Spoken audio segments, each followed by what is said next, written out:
Bonjour à tous, alors cette vidéo s'adresse aux élèves de 4e du collège Jean Jaurès de Poissy. C'est la deuxième partie de la série sur les équations et donc la séance 22. Alors jusque là on avait fait apprendre à résoudre des équations avec de type x plus ou moins un nombre est égal à un autre nombre. On va changer un peu de type d'équation, donc à la place d'ajouter, donc de faire plus ou moins un nombre à notre x, on va multiplier notre x. C'est le niveau 2 d'équation, donc toujours pareil à copier dans la partie leçon. Alors ici j'ai 3x égale 6, et toujours pareil, le but du jeu c'est d'isoler x d'un côté du signe égal, et donc toute action qui est réalisée d'un côté du signe égal doit être faite de la même manière de l'autre côté du signe égal, pour garder l'équivalence entre chaque côté de mon égalité. Alors, 3x égale 6, on veut isoler x. 3x, je vous rappelle, c'est égal à 3 fois x égale 6. Donc j'ai rajouté le signe fois. Eh bien, qu'est-ce que je veux faire? Je veux isoler mon x. Là, je veux qu'il soit tout seul d'un côté du signe égal. Et bien, comment on va faire?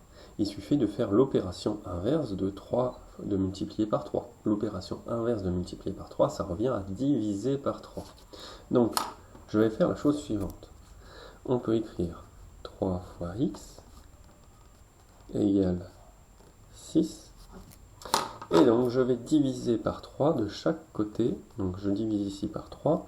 Et je vais diviser aussi par 3 de l'autre côté. Puisque si je divise par 3 d'un côté du signe égal, alors de l'autre côté du signe égal, il faut absolument diviser par 3. Alors en haut, qu'est-ce que j'ai? J'ai 3 sur cette fraction-là. J'ai donc 3 fois x divisé par 3. Je peux donc supprimer mon 3 ici et mon 3 là. Ça s'annule. Il me reste donc plus que le x. X égale 6 divisé par 3. 6 divisé par 3, ça fait donc 2.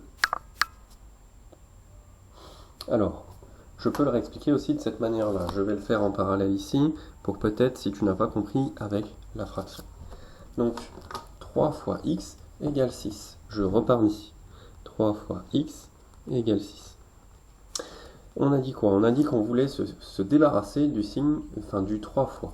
Donc quand on a 3 fois, l'opération inverse, en fait, ce serait de diviser par 3. Donc je peux l'écrire comme ça, 3 fois x, et puis je vais rajouter un divisé par 3, égale 6, et j'ai aussi, de ce côté-là, je divise par 3. Donc, on a 3 fois x divisé par 3, je peux l'écrire aussi comme 3 divisé par 3 fois x. On a le droit de changer comme ça de sens. Égale 6 divisé par 3, alors 6 divisé par 3, ça me donne 2. 3 divisé par 3, bah là du coup ça se supprime, ça fait 1. Et donc 1 fois x est égal à x, donc x est égal à 2. On peut regarder pour celui-là. 4x égale moins 4, soit 4 fois le nombre x est égal à moins 4. Donc, je veux isoler le x d'un côté du égal. Alors, pour faire ça, il suffira donc de diviser par 4 de chaque côté du signe égal. Donc, on va avoir 4x égale moins 4. Et je vais donc diviser par 4 de chaque côté du égal. Donc, je divise ici par 4, et là, je divise aussi par 4. Alors ici, j'ai un 4 en haut au numérateur, fois x, et en bas, j'ai un 4 aussi au dénominateur. Donc, les deux 4 s'annulent. 4 divisé par 4, ça fait 1. Donc, bah voilà, il ne me reste donc plus que x, ou 1 fois x, mais on ne va pas l'écrire. Et moins 4 divisé par 4, donc moins 4 divisé par 4, c'est pareil, en fait, on pourrait simplifier comme ça, tac, tac. Il me reste moins, mais il ne me reste pas moins 0, il me reste moins 1, parce que 4 divisé par 4, ça donne 1, donc il me reste moins 1. Moins 2x est égal à 6. Eh bien, toujours pareil, je veux isoler mon x d'un côté du égal, donc je vais donc écrire moins 2x égale 6. Alors, je veux me débarrasser du moins 2. Comme c'est une multiplication ici, qui est cachée, je vais donc diviser par moins 2. Ici, je vais aussi donc pouvoir diviser par moins 2. Moins 2 divisé par moins 2, ça me donne 1. mais 1 fois x, on l'écrit pas, on écrit juste x. Donc il me reste x. 6 divisé par moins 2, ça me donne... Alors 6 divisé par 2, ça donne 3, mais comme ici on a un nombre négatif, le résultat final sera négatif, ça me donnera donc moins 3.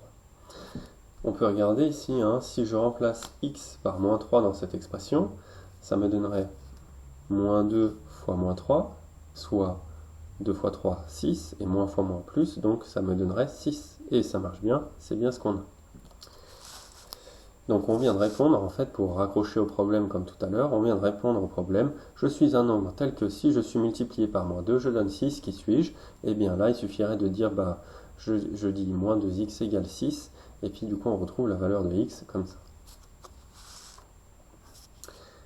Ici, moins 2x égale 5. Alors, pour ces autres calculs, peut-être je te laisse faire, essaie de couper la vidéo, tu essaies de les faire au crayon à papier, ensuite tu regardes la correction pour voir si tu as bien compris. Correction. Moins 2x est égal à 5. Alors, je veux isoler le x. Donc, on a moins 2 fois x qui serait égal à 5. Je veux isoler mon x d'un côté du égal. Donc, ici, comme j'ai moins 2 fois x, je vais donc devoir diviser par moins 2. On l'écrit, moins 2x égale 5, je réécris ma ligne. Et donc, je divise ici par moins 2. Comme j'ai divisé à gauche par moins 2, pour conserver l'égalité, je divise par moins 2 de l'autre côté. Moins 2 divisé par moins 2, ça me donne donc 1. 1 fois x, on l'écrit comme x. J'ai donc plus que x d'un seul côté du égal. Et là, 5 divisé par moins 2, je peux l'écrire comme moins 5 sur 2. Voilà, alors c'est tout à fait possible en fait d'avoir une solution, ici un x qui est égal à une fraction. Hein. À chaque fois on a des nombres entiers, mais là c'est pas gênant d'avoir une fraction. Alors là cette fraction là, ça tombe bien, on peut quand même la calculer. Moins 5 divisé par 2, ça me donne, 5 divisé par 2 c'est 2,5, mais comme c'est moins, là ça me donne moins 2,5. Autrement dit, si je prends ici dans cette expression qu'on oublie le égal 5, dans cette expression, si je fais moins 2 et que je remplace x par moins 2,5, alors moins 2 fois moins 2,5, moins fois moins, ça fait plus déjà, et 2 fois 2,5, ça me donnera 5. C'est bien ce que j'ai là. Ici, 3x égale 1. Bon, pareil, je veux me débarrasser de 3 fois, une fois 3 à gauche du signe. Donc, pareil, je réécris 3x égale 1 à la ligne en dessous. Je divise à gauche par 3, puisque j'ai multiplié par 3 juste au-dessus. Comme j'ai divisé par 3 à gauche de l'égal, pour conserver l'égalité, je divise par 3 aussi de l'autre côté. Et donc, on a 3 divisé par 3, qui donnera 1, on est bien d'accord. Hein. 1 fois x, je l'écris juste comme x.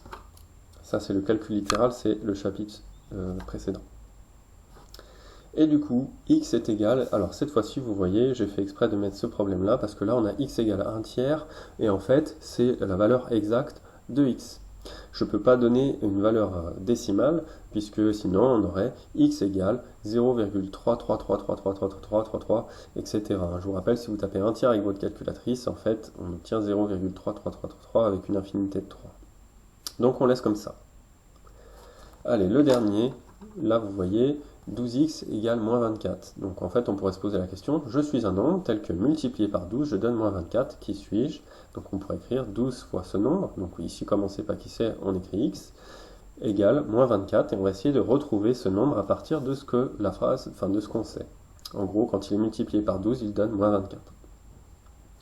Alors, toujours pareil, je veux isoler x à gauche du signe égal. Donc, comme j'ai 12 fois x, je vais diviser par 12 de chaque côté du signe égal. Donc 12 fois x moins 24. Je divise donc à gauche par 12. Je divise à droite par 12 aussi, vu que j'ai divisé à gauche par 12. 12 divisé par 12, ça me donne 1. Donc 1 fois x, c'est égal à x. Moins 24 divisé par 12, alors moins divisé par plus. Déjà, ça va donner un nombre négatif. 24 divisé par 12, ça donne 2. Voilà, j'ai retrouvé la valeur de x. Alors, je vous demande juste de noter ces deux définitions. On va apprendre ce que c'est qu'une équation. Donc, définition. Une équation est une expression, Donc une expression en maths, c'est quelque chose d'écrit comme ça, là, par exemple, hein, qui contient un signe égal et une ou plusieurs inconnues. Alors nous, pour l'instant, on s'intéresse qu'à une seule inconnue. En général, on donne la lettre X pour l'inconnue, mais on pourrait donner Y ou Z aussi. Résoudre une équation d'inconnu X, c'est trouver toutes les valeurs de X, si elles existent, telles que l'égalité soit vraie. Chacune de ces valeurs est appelée solution de l'équation. Alors, finalement, ces définitions-là ne sont pas vraiment à apprendre, mais elles sont quand même à noter dans le cahier. Ce qu'il faut se souvenir, en fait, c'est que quand je veux résoudre des équations, typiquement comme ici, toute action qui est faite à gauche de mon signe égal doit être immédiatement répercutée aussi à droite de mon signe égal.